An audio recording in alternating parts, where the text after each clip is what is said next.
Madami na uli akong mga alagang sisiw dito sa backyard.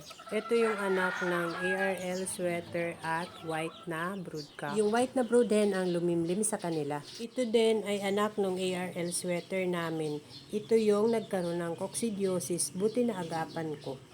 Ito din anak ng ARL at white broodcock. Ayan, makukulit na sila kaya gusto ko nang ilagay sa malaking brooder itong mga sisiw at naglilipara na dito sa kahon.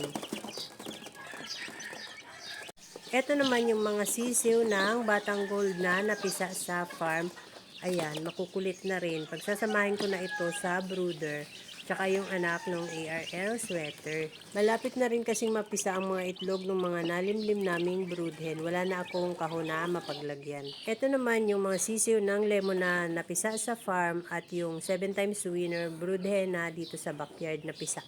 Pinagsama ko sa kahon dahil wala na akong mapaglagyan. Mabilis lang lumaki ang mga sisiw kaya itong lahat ng sisiw na nasa kahon ay pagsasama-samahin ko lahat sa brooder. 5 inahin pa kasi ang nalimlim.